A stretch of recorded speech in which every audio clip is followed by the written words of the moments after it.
Yeah, just wondering why the reason of cooling the veal, and would it work with any other type of meats at all? Would it work with other types of meats? Yeah, really, any type of meat. But I choose the veal because it's so tender. Okay. Certain meats, they need a certain marbling of fat to keep it tender. And if it's too lean, a meat that doesn't really eat well cold, you wouldn't do it with pork. Okay. I wouldn't use pork, but the veal just eats so well cold. I mean, do you cook veal at all when you're at home? Yeah, I do. Yeah, is it I have veal. I feed it to the children. They love it. Fantastic. It's very nice. Now, this is the thing I'm most fascinated by, is the sea purslane. This has got a huge expense by one of your foragers, isn't it? Yeah. And it has, I mean, it tastes rather like samphire. It's a sort of salty taste, also known as sea pickle. I'm probably eating, how much is that worth? Yeah. Sorry, while you're doing that, a bit of lemon juice in there, please. Yep. Just the juice of half a lemon. I mean, is that it's an ingredient that's not used a lot, sea purslane, is it? Is that because of expense or? A lot of people just don't know it, Tom. To be honest, it really is fantastic. Just the veal, just set a little bit in the fridge. Just slice it very thin. Tom, a little bit of olive oil in there, please. How much does it cost for a bag like that? Well, that probably cost me about 40 pounds. 40 pounds? Yeah, I didn't say when, Tom. 40 quid. Sorry. When? Yeah, it's hand-picked, Tom. It goes by the coast. It goes by the coast. It has that salty samphire taste, and it gives that. It's a very elegant salty taste, isn't it? 40 quid. Wow. Here's the veal. Okay. Now, pretty simple to veal. You just sear it. Leave it very rare. And you like that nice pink in the inside. Yeah, you want it nice like that. You know, there's nothing wrong with eating the meat like that.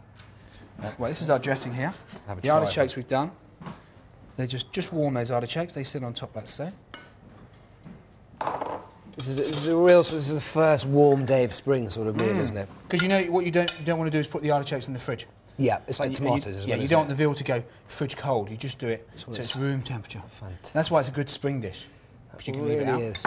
Right, do you want to put on the sea purslane? So going back, what's in the sauce? Was it just the in your dressing? So in there we had the white wine, the olive oil, garlic and parsley that we cooked it in. Okay. And then we reused that to make the dressing. So just add lemon juice. Brilliant. And more olive oil and salt. And shall I just scatter this over it? Scatter it on. Easy, Tom.